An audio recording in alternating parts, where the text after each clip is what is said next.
I'm Elaine Petrocelli, the president of Book Passage and a proud member of the One Book One Marin committee. And I'm so happy to welcome you to Book Passage tonight to launch this year's incredible book. I just said, oh, what is this, our 6th year? No, it's our 9th year of bringing people together to read and discuss and learn and enlarge our world. It's very exciting. We picked the book that we are celebrating tonight, At Night We Walk in Circles, for its excellence, but there are a lot of excellent books. But Daniel Alarcon reaches us in a very spectacular way. In this book, he brings theater, he brings politics, he brings questions of incarceration. We don't have any of that in Marin County.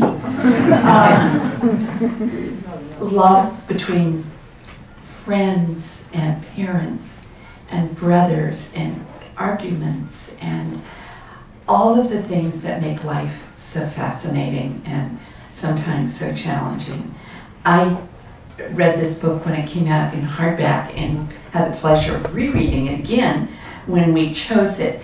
And now Nelson and friend Jesco and Henry, and especially the mom, are so much part of me. So whatever you bring to At Night We Walk in Circles, you're going to find it and much more there. So it's my pleasure to tell you that this gentleman, who has been selected as one of the great young authors, who has won international awards, who has won the award for One Book for Book Passage's First Edition Club, the most important award he's won, who is soon going to leave the Bay Area because he is teaching part-time at Columbia and is going to become part of the faculty of the journalism school there. And so I'm applying for journalism school for him. And so it's my true honor to introduce Daniel Alarcon.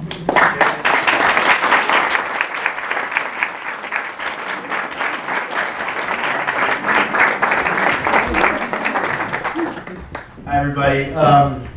It's super cool to be here. I've been looking at all the events in the calendar of events for One Book One Marin, One Book, or One Book One Marin, and it's just super cool. I guess that's a very eloquent way of saying it. I'm very, I'm just incredibly honored. Gail, thank you, Elaine, thank you for hosting, and it's really cool to see so many people here. I thought I would mention or talk a little bit about how the book was written, and I'm going to read about 20 minutes, and then we can have a conversation. And as you can see, I'm very formal and staid. So all the questions should be addressed to Mr. Alarcon. Don't look directly at me when you speak. So this book took 7 years to write, which is about what all my novels take. Both my novels. And it was, you know, a relationship that an author has with the book is very different from the relationship a reader has with the book, because ideally you sit down and you read it over the course of, 10 days or two weeks or whatever, a month, depending if you have kids, like I do, young kids. And at that point, the book belongs to you. But my memory writing this book is of wanting to give up every single day, of throwing away hundreds of pages, I'm not exaggerating, of finishing a draft in December of 2010 and showing it to a couple of friends. I'm always hard on myself, and I showed it to a couple of friends thinking they would be like, oh, it's not so bad. And my friends were like, hey, man, this is terrible. I can't publish this. Those are very good friends. I will tell you that. And so I'm eternally grateful for their honest input, as much as it hurt. And from January of 2011 until the middle of that year, I essentially didn't know what I was going to do with my life. I didn't know whether it was worth it to go back into this book and start over, or if I should, I don't know why, but applying to law school is like a backup plan that writers often have, because lawyering is all about narrative, and so I don't know. But, my wife told me that I was being an idiot, as if law school were easy. This was all of the things that were going through my head, and then I actually came up to Marin. I got a really generous invitation to spend a few months at the Headlands over here, not far from here, and they have a gourmet chef who feeds you, and they gave me a nice big room with a nice big desk, and crucially no internet, and I came up here and I threw out the whole thing and started over. I think I kept 7 or 8 pages. And that was in July and August of 2011. So I mentioned all that just to say that Marin is special, has a special place in the history of this book.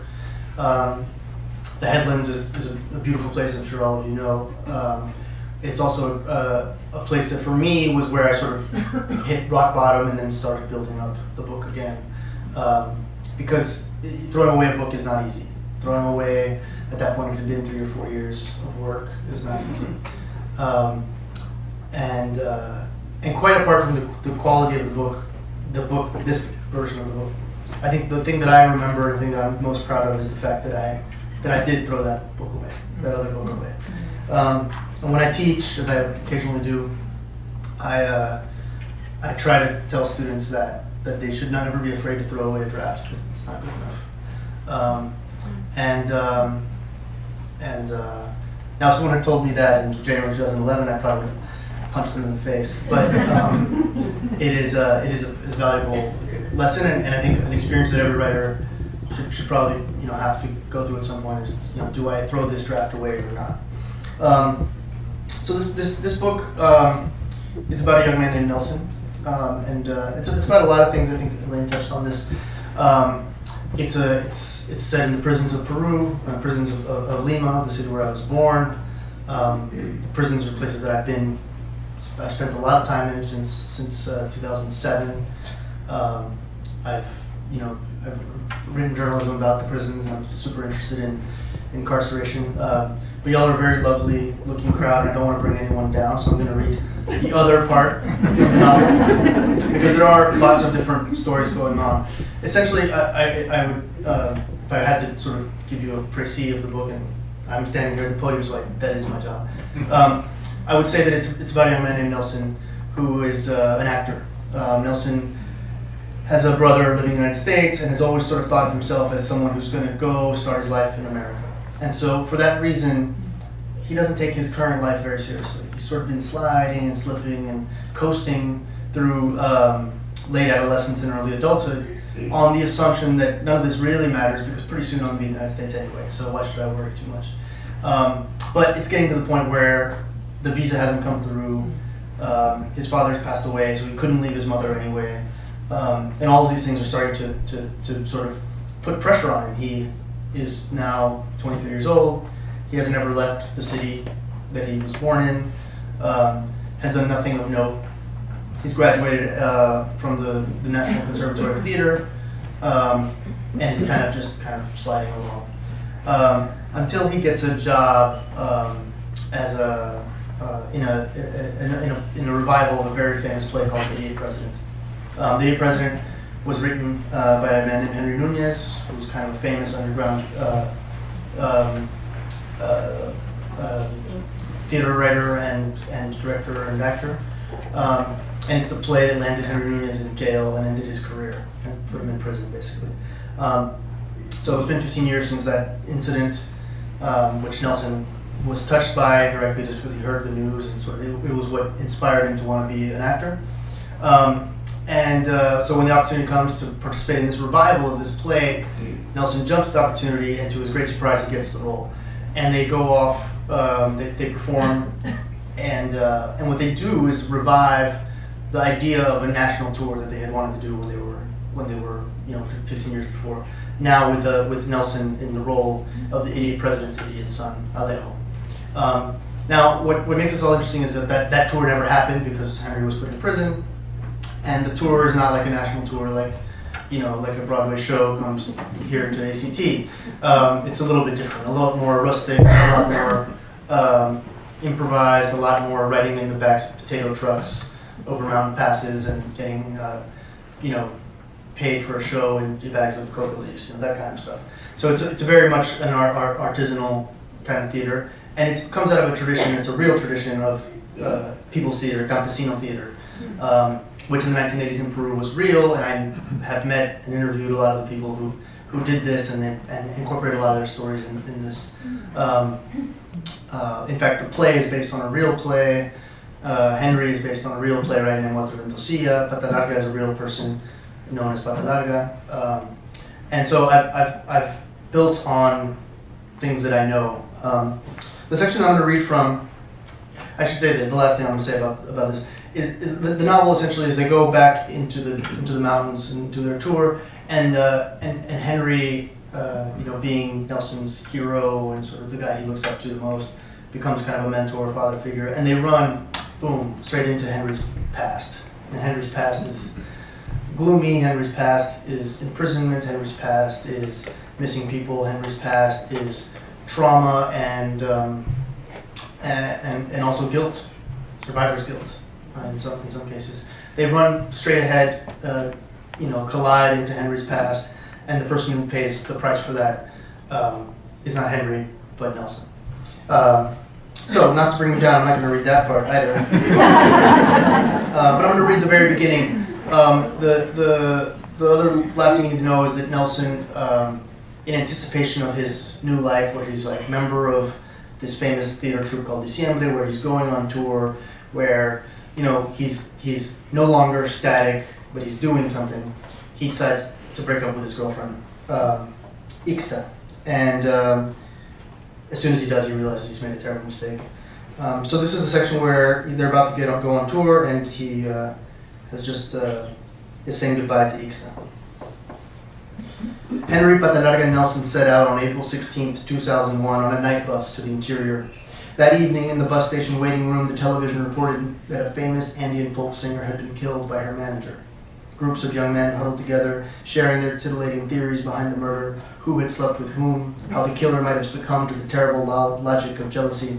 Entire families sat glumly, staring in shock at the television as if they'd lost a loved one, and they had, Nelson supposed. The bus would leave in an hour. He drank a soda, ate plain crackers. It was practice for the austerity to come, for the rigors of life on the road, the cold, the rain. Pata Larga and Henry had spent much of the last days painting vivid portraits of the misery that awaited, and each horrifying description seemed to fill them with glee. City boy, they'd say to Nelson, how will you ever survive life in the provinces?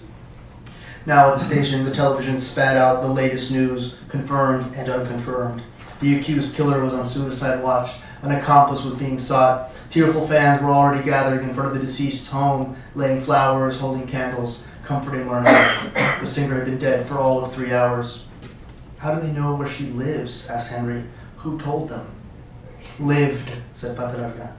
Nelson had only a vague notion who this dead singer was. In this bus station on this night, among these fellow travelers, admitting such a thing would be like declaring oneself a foreigner.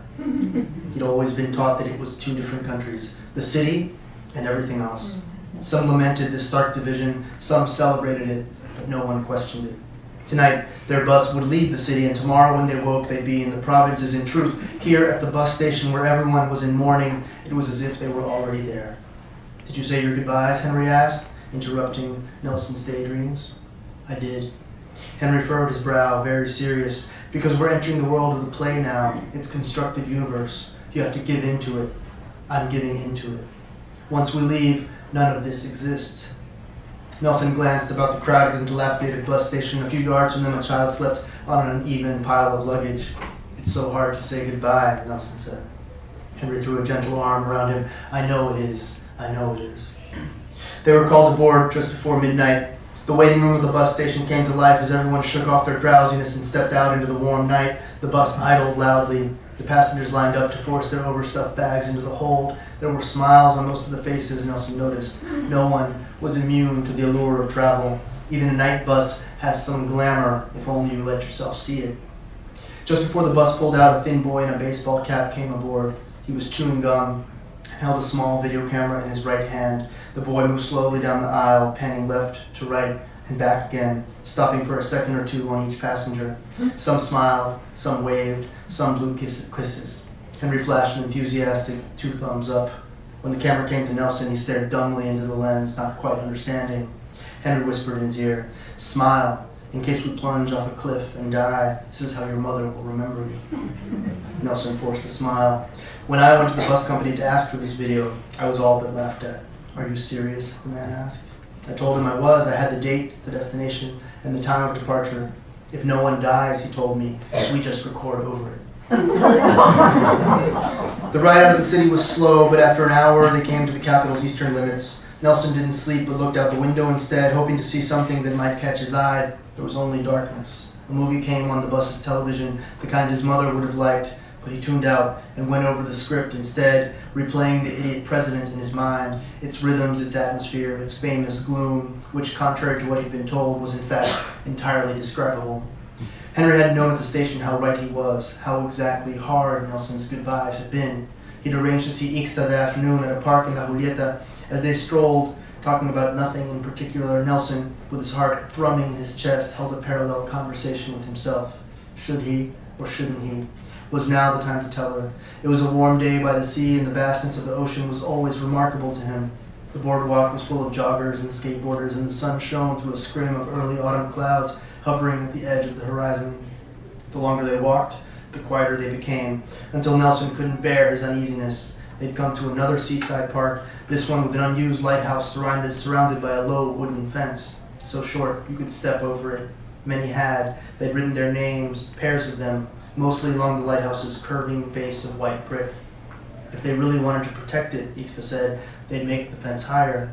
Nelson considered the fence as if it might yield a great secret. "I love you," he said. It just came out that way. He'd said it to the fence, to the lighthouse, to the wind. He'd done it, in other words, all wrong, and he began to apologize, but it wasn't clear what he was apologizing for. Ixta did not respond. She told me later that she wasn't surprised or overcome with emotion. She felt something different, something simpler, relief. Weeks had become months, and Ixta had begun to fear she was inventing it all. She hadn't thought of herself as having an affair, but from the outside, that's exactly what it would have appeared to be. She fully understood this only a few days later. Only a few days before, they'd entered the mirrored lobby of a cheap hotel on the side streets of the metropole, and she'd happened to catch a glimpse of herself, arm in arm with Nelson. Ixta never really thought much about their age difference, but suddenly at that moment it was noticeable, not her age, but rather his youth. Nelson had the greedy, callow look of a boy about to get what he wants. Why, she thought then, should I give it to him? And don't I want things that he won't give to me? She was a woman sleeping with someone who was not her partner. It was an affair, and perhaps that's all it was. If he claimed to love her, did that make it any different? Well, Nelson asked.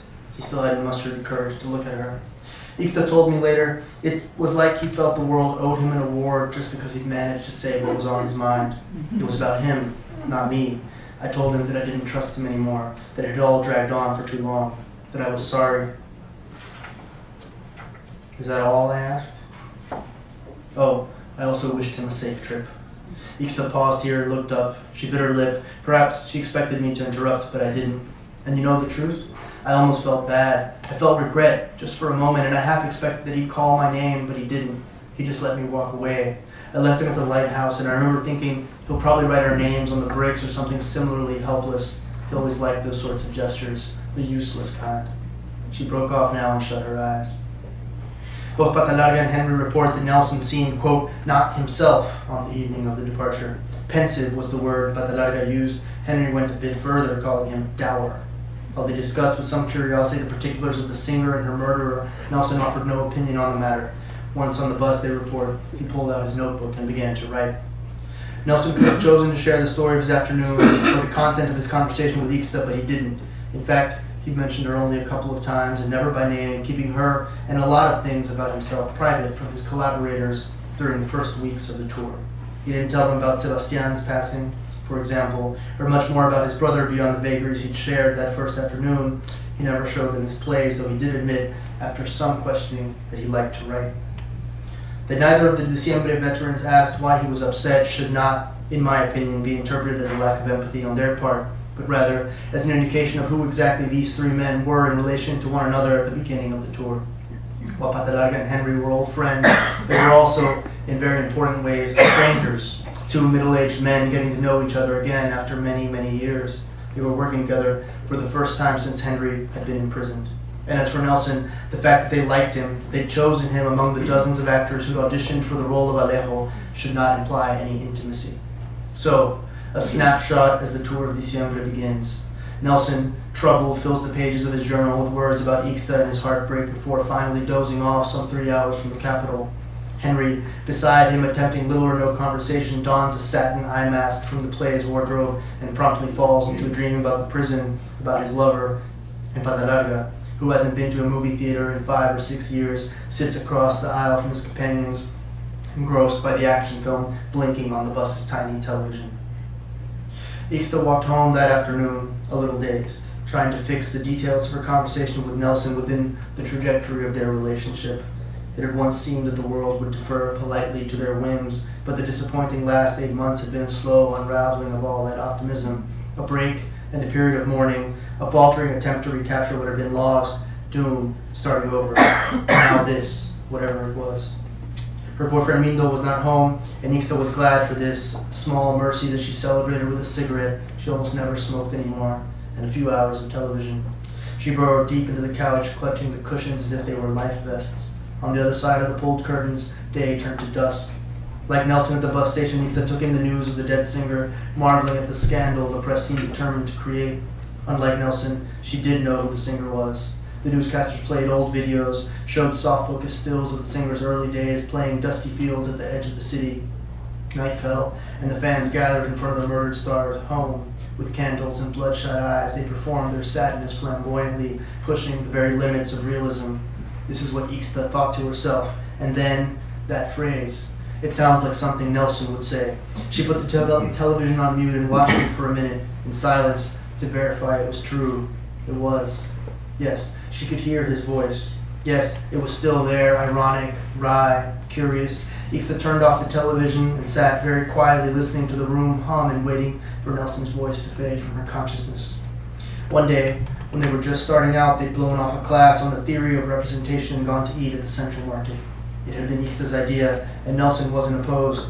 The crowds got denser as they approached, and the lovers held hands casually, letting themselves be joggled by the passers-by. The shoppers and pickpockets, and stray dogs and maids and businessmen and lonely hearts. A teenage boy pushed through the masses, hoisting above him a wooden broomstick strung with cartoon piñatas. Ixta and Nelson followed him past the vegetable stands, the dozens of varieties of potatoes, the fishmongers huddled over ice chests, past the boys tending to anxious lizards, those golden-eyed marvels destined to die behind glass for the amusement of the city's children. An old man sold shakes made with frogs boiled in skin, blended with water and egg yolk. The savage little creatures crawled about in their aquariums, blissfully unaware of their fate. For potency, for love, the man shouted as Ixta and Nelson passed. He had the desperate voice of a faith healer, as if his primary concern were not commerce, but their conjugal happiness. Nelson and Ixta ate ceviche served in a paper bowl, while looking up at the market's old steel girders and the light leaking in through the high windows. There was something lovely about it, but they couldn't decide what it was exactly. And when they finished, they headed straight east from the market, though the long way into the sleepy, run-down neighborhoods on the edge of the old city, until they were on a narrow side street, far enough from the tumult of the market to feel almost provincial. A woman in a bathrobe sat on a balcony, elbows on the railing, watching them pass. And Ixta was watching Nelson. All day she felt it, a hazy sense of expectation, only she wasn't sure what she was waiting for. She slowed, and then she stopped. She made Nelson stop too. "Are you all right?" he asked. He bit his lip, and she did too, unconsciously, so that for that moment they stood on the sidewalk, mirror images of each other. I'd like to explain very carefully what happened next, as carefully as Ixta explained it to me. With his right hand, Nelson scratched his temple, and at that moment she felt a sudden itch on her temple as well. He covered his face, rubbing his eyes with the backs of his hands, and immediately Ita's eyes too felt a desire to be massaged. He licked his lips, and hers felt dry. With every gesture, he identified a need her own body had been slow to recognize on its own. He blinked many times, and her eyes opened and closed of their own volition. He repeated his question, "Are you all right?" But there was no point in answering it anymore. "I'm falling in love," she thought. "That must be what's happening." Years later, on the evening Nelson and Diciembre left the city to try to get Nelson's voice out of her head, and failed. That night and the next, and for a week after, Ixta was not the same person everyone expected her to be, or the person she herself wanted to be. It was odd, she said when we spoke, a sense of drifting, a fondness for quiet. The city seemed alien to her, and she found herself daydreaming about going on a trip herself. For the past few months, she'd been looking for new work, but had set that search aside for the moment. Though she was loath to admit it, Nelson's absence affected her, at least at first. She even thought of writing him a letter, she told me, only there was nowhere to send it. Thank you.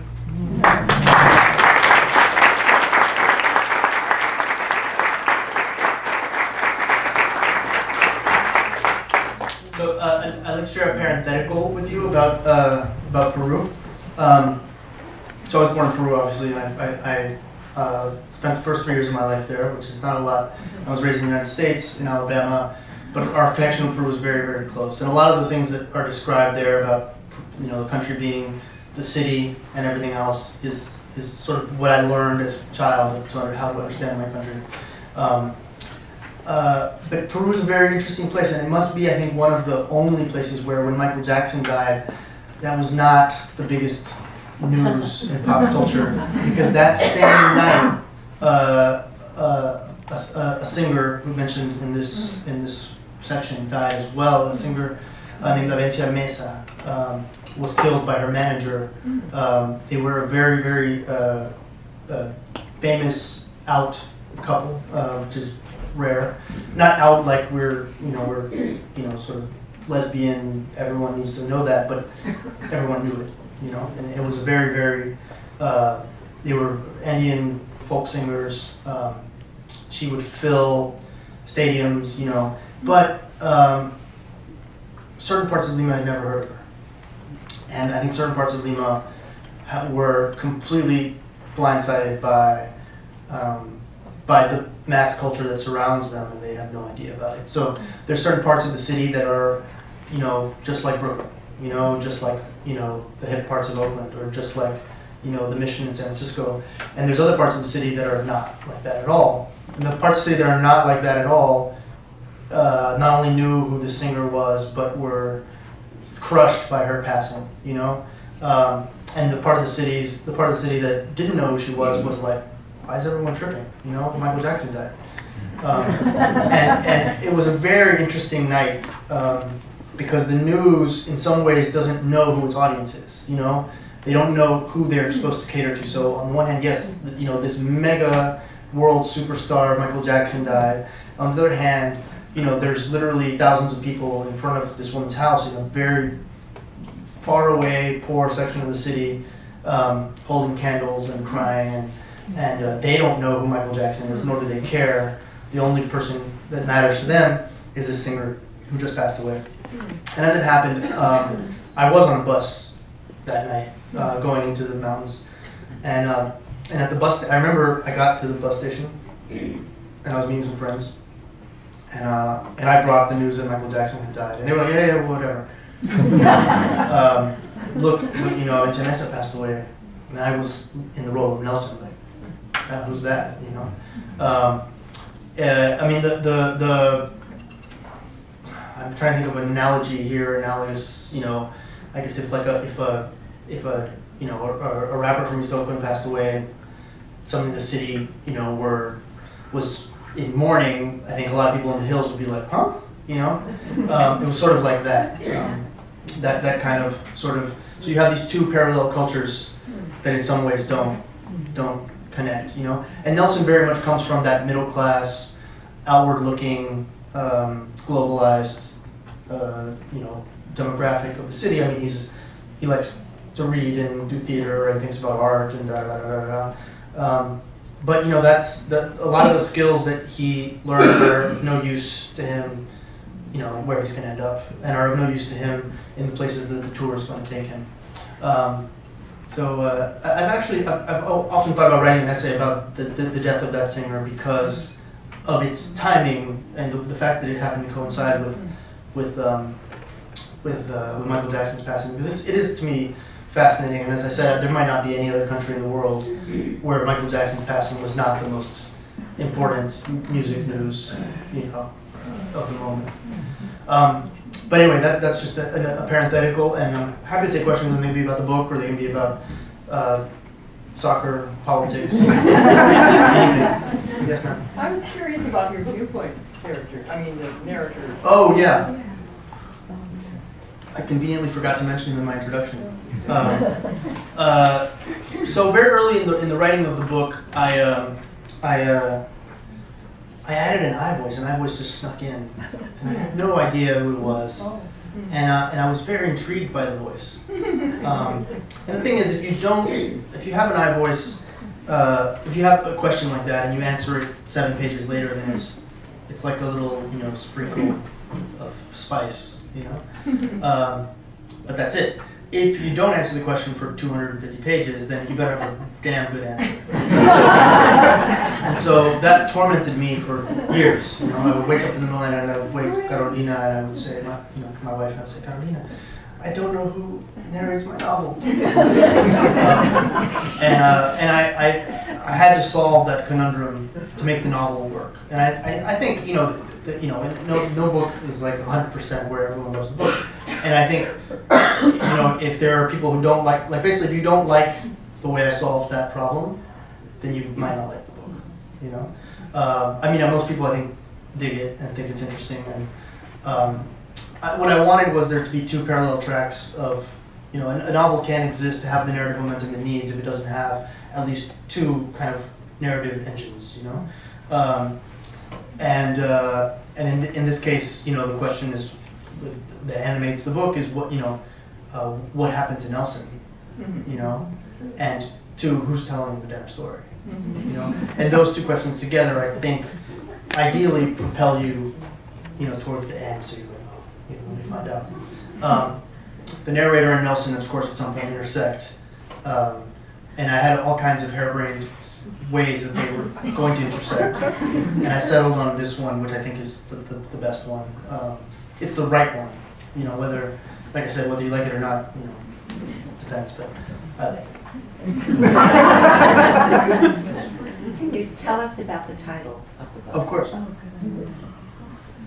Well, one of those things that novelists do is procrastinate, and in order to make the process last 7 years, I read a lot of theater, and then I read a lot of theory about theater, and then I read a lot of pedagogy of how to teach theater. I never actually went to the theater, mostly just because I'm busy. Actually, that's false. My wife and I had season tickets to the Berkeley Rep one season, and we walked out of 3 plays, and I just didn't really like it. Sorry. I feel like they spent more money on their sets than they spent on their scripts, And my wife is very, very tough critic, She's like, we're leaving. Paid $60 for this, but okay, sure.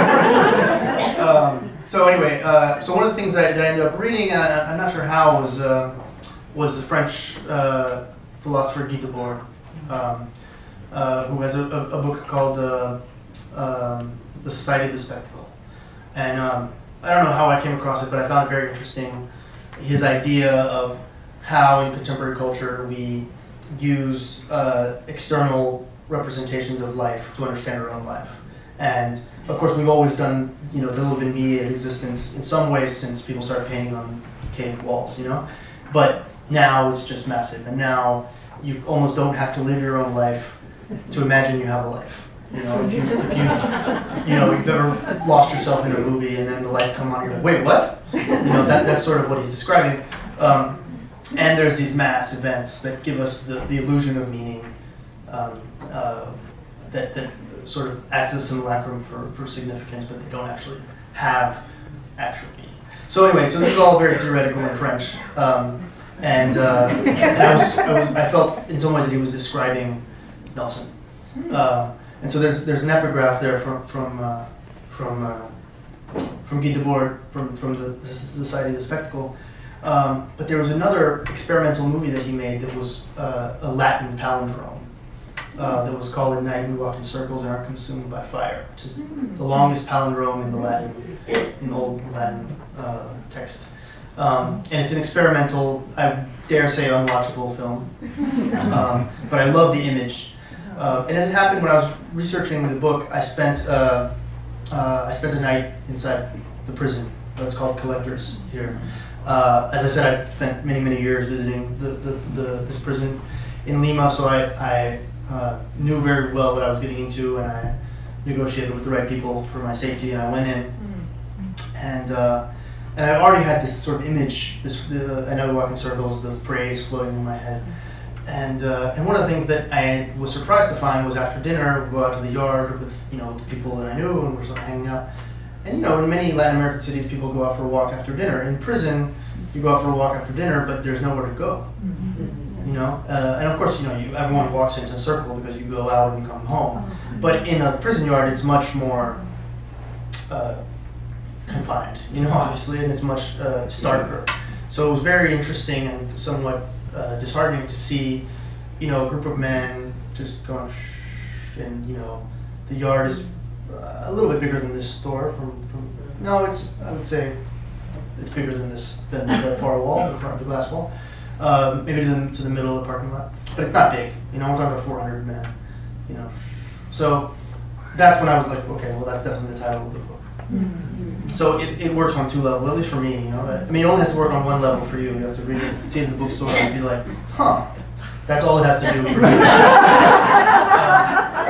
For me, for an author, it has to do something else. It has to sort of speak to the characters. It has to have an image, and it's also, frankly, that thing you hold on to when you want to give up. I want there to be a book in the world that's called "At Night We Walk in Circles," and if I don't write it, that won't happen. So did the title come at the very beginning? The title came midway. Yeah, even the terrible book that I threw out was called "At Night We Walk in Circles." Yeah. Yes. Hi, I'm from Peru, like you, Lima. Hi. I would like to know, why do you feel the need to talk about guerrillas always? Like I know that you're very fascinated about politics, but why guerrillas specifically? Well, Wait, what did you say? I'm sorry. The question was why the need, or the I would almost call it an obsession, frankly, to talk about the guerrilla movements in Peru and the violence and the war, essentially. The war for a lot of people living in Lima was abstract for many years. And then when the war arrived in Lima, it suddenly ceased to be abstract. And for many years we were able to ignore it. Oh, they're killing each other way out there or over there, but it was far away. And for me, it was even farther. Obviously, I was growing up in the United States, and I think I had a number of sort of very significant experiences where the violence touched me and my family very directly. Most notably, my uncle, my father's brother, disappeared in 1999. And for me, for my childhood, that really marked the before and after. It was the point at which we would go to Peru and visit, and Lima was a mess, and there was there was a curfew, and you would hear car bombs, and it was like, it was my city. I didn't really think too much about it. You hang out with your cousins. Suddenly, you're doing your homework. So I would go to school in Lima in the summers. You hear of an explosion, and then lights would go out, and bring out the candles and do your homework, and it was just totally normal. And everyone who's my age has those memories, and most of the people who grew up in Lima have obviously much bigger sort of, it left more of a remnant than for me. For me, this was like summer vacation, so it wasn't a huge deal. After 1989, when my uncle disappeared, he was my godfather as well, then that completely changed. First of all, my parents became very paranoid about security. They didn't let us go to Peru.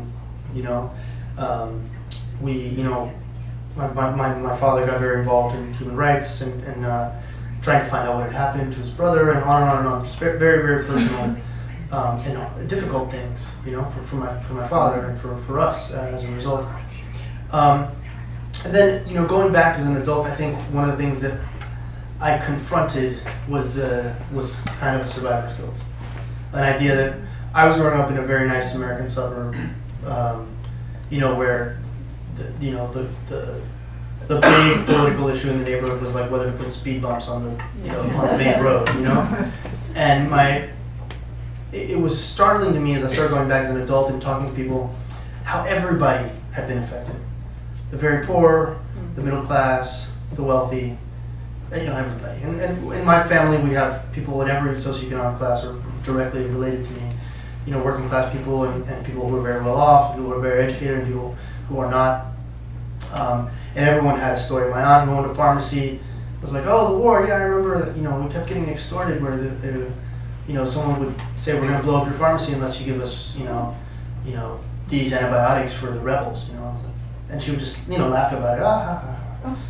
You know, I remember I went to go live in a part of town called San Juan de Brigancho, and I started talking to the people who, you know, this was a very precarious neighborhood at the edge of the city called 10 de Octubre, which now is like kind of a suburb of the city, but at the time, you know, it was being built. You know, that's the other thing about Lima is that it's a city that is under construction in a very serious way, not under construction like, you know, south of the market or something like that. Like under construction like there's nothing and now let's build a shack and now let's build the same house but with bricks and now let's put a tin roof on it. You know, that kind of construction, now let's put a second floor on it. Hand built. It is very much a hand built city. And you talk to people there and they had stories of very dramatic confrontations or interactions with the violence. And this was something that shocked me. You know, I remember speaking with a gentleman who I told him what I'd studied. And he asked me what I'd studied in college. I said anthropology, and you know, anthropology, BA anthropology, you know, undergrad degree is absolutely worthless here in the United States.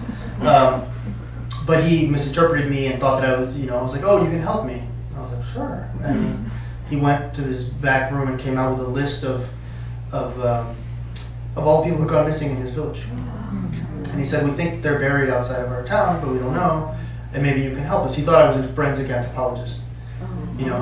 So that sense of you know, you just scratch beneath the surface, you'll find you're dead, was shocking to me, and at the same time, the helplessness that I felt towards this gentleman, you know, was intense, you know. So all of that is sort of a preamble to say that to me has been very important. I think that it was something that we didn't talk about. It was something that wasn't written about. It was something that my generation of writers in Peru were the ones who started writing about it.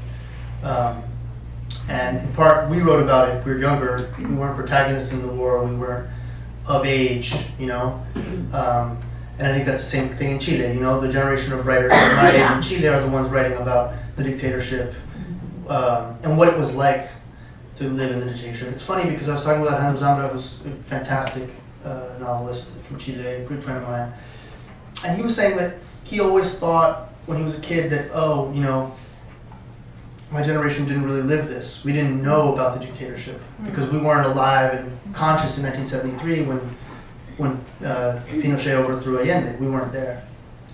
But in fact, he realizes now his is the generation that knows it most intimately because they grew up in it. They breathed it without noticing what it smelled like. And now as adults, they can look back and they took it all as normal, and so they have perspective that no one else has. Their parents certainly don't have it, you know.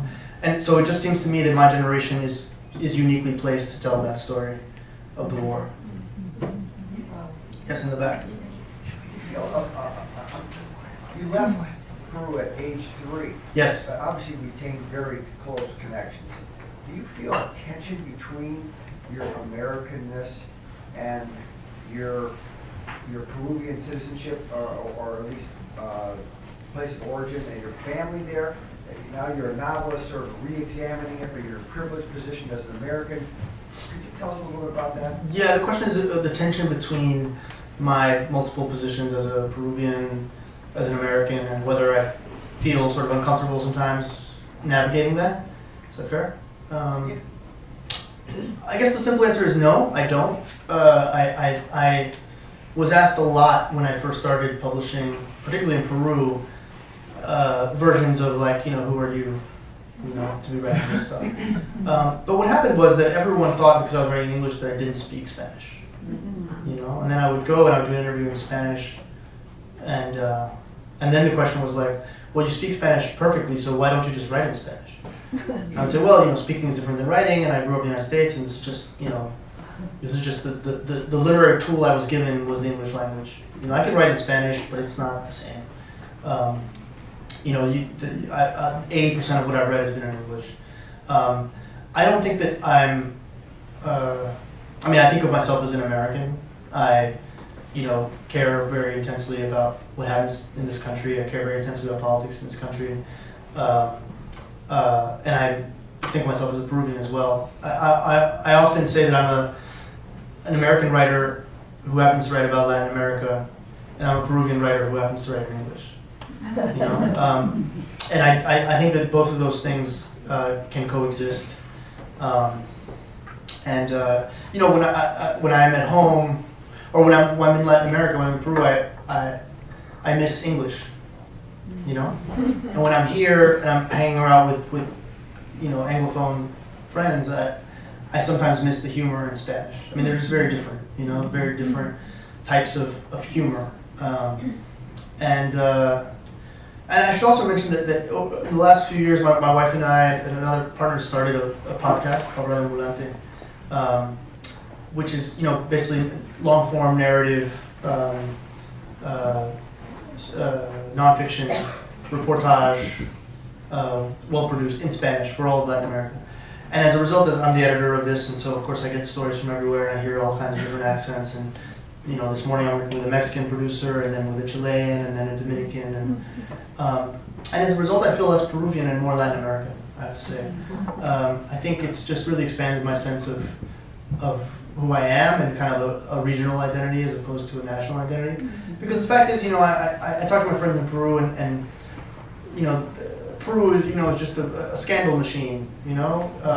There's always something terrible happening, and there's always a new corrupt politician. There's always something, some outrage. The United States is the same way. But if you're not there breathing the air every day, you find it very difficult to care. It's like, Castaña's corrupt. It's like, I knew that without having ever met him. I could tell that from a great distance, or so and so. Anyway, it's just that it's both remarkable and unremarkable at the same time. Seeing the news filtered like through social media, or going to certain websites and reading the paper, and dipping in, dipping out, and like, oh, who's the corrupt politician we found this week? I sort of now hold on to a Latin American regional identity, which I think fits perfectly here in the United States because we have 50 million Spanish speakers in the United States. So in some ways it would be disingenuous not to recognize the United States as a Latin American country, as part of Latin America. Daniel, can you do one more question? Yes, one more question. In the back. You. Yeah. So my question is a little on a different topic, but so a lot of this obviously is with this theater troupe traveling through Peru, but you mentioned that you more had an academic interest in theater rather than a participatory interest. And so I'm wondering, what was it about theater that you thought would be presenting something in your story that something else wouldn't? That's a great question. The question is sort of why theater in this particular novel as a narrative tool? Yeah. Yeah, I think that's a a lot of writing is just intuition. A lot of writing is just dumb curiosity, inexplicable curiosity. Like why have I spent 7 years visiting, the most notorious prison in Peru? And it was certainly not because I wanted to write a novel about it. It was just because I was invited there and I couldn't think of a reason not to go, and then I went there and I was like, whoa. And then 7 years later, here I am. The theater, I am absolutely fascinated by performance. You know, like people who can get up on. You know, I feel like what I do is very easy because, you know, I wrote this book so I can talk about it. I know about it, and also I stand up here and I have the text in front of me. You know, like my nightmare is like, you know, someone putting a gun to my head and saying like, do a TED talk or something. Or I can't conceive of anything more terrifying. You know, theater. I think. You know, finding emotion in text and interpreting it is just beautiful. It's just when it's well done. I think of it as terrifying. And one of the benefits of writing is that you can find something that is terrifying and pretend to do it without actually, you know, doing it. And so that's what I did. I think it worked for Nelson particularly well because Nelson was a young man in this weird immigration limbo, in this weird identity limbo where he kept thinking for years that his real life was over there. And it's very apt, you know, almost too apt, in fact. You know, it's almost too symbolically resonant, you know, and the cynic in me writing a review would say, like, you know, Alarcon reaches for the metaphor on the lowest shelf. But you know, I think I tried to populate the world in a way that made it feel authentic to him and not like a literary device. And I think that's the most important thing you can do. I mean, you know, theater, much like literature, allows you to put on any costume you want and become any person you want and experience anything you want. And like literature, you have to sell it. You know, you have to go boldly into the prison cell and write the love scene. You know, you have to go boldly into you know, the world of the theater, even though you're scared of it, and you have to pretend that you know all these things about it. And that challenge has always been really interesting to me. Okay. I wish I had more time to answer more questions. I'm so sorry, but I'll be here signing books, and I'm happy to chat with you longer. Thank you so much. It's been super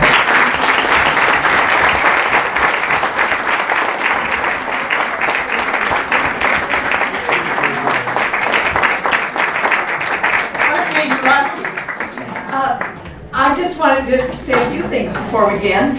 First of all, if you look in your program, you will find that there are some wonderful companies and individuals who sponsor the One Book One Marin program, and we are so grateful to them because that's why we can do this. Also, you can look in your program and find all kinds of things that you're going to do between now and May 19th. Just forget everything else. You are doing One Book One Marin. Check the website every chance you get because we have a tendency to keep adding things. And do plan to be with us on May 19th at the event at Dominican University as part of the Institute for Leadership Studies and One Book One Marin with the fabulous Michael Krasny and Daniel. It's going to be quite a conversation. And I'd just like to quickly introduce Sarah Houghton, the director of the San Rafael Public Library, who has something she wants to do.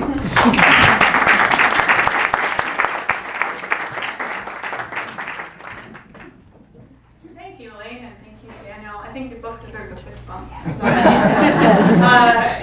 We were trying so hard to find a book that was in English and in Spanish, and we were so thrilled to find a book that was finally translated. We're so thrilled for that. And as a librarian, it's so exciting to see so many people from throughout Marin to come here together tonight to gather around a wonderful piece of literary fiction, something that we in the organizing committee felt was worthy of our attention and time. And that's what One Book One Marin is all about. It's about bringing the entire community of Marin together around a single idea, a single piece of creative work that we can all put aside our differences in politics or age or background or any other factor, and to come together for conversations. And the events that Elaine was mentioning, that's what those are for. So please do join us throughout Marin at the various libraries and other supporting institutions. We've got everything from theater workshops to cultural events happening in every single corner of Marin. So please do join us. We welcome you, and a lot of those events fill up quickly, so show up early to get a seat. And especially for the final event, show up early to get a seat. And to say thank you, Daniel, the committee would love to present you with a small gift, a small token. Wow. We've been told you're traveling a lot, so we tried to provide you with some good travel accessories to make that a little less painful. And we look forward to seeing you again in the spring. Thank you so much.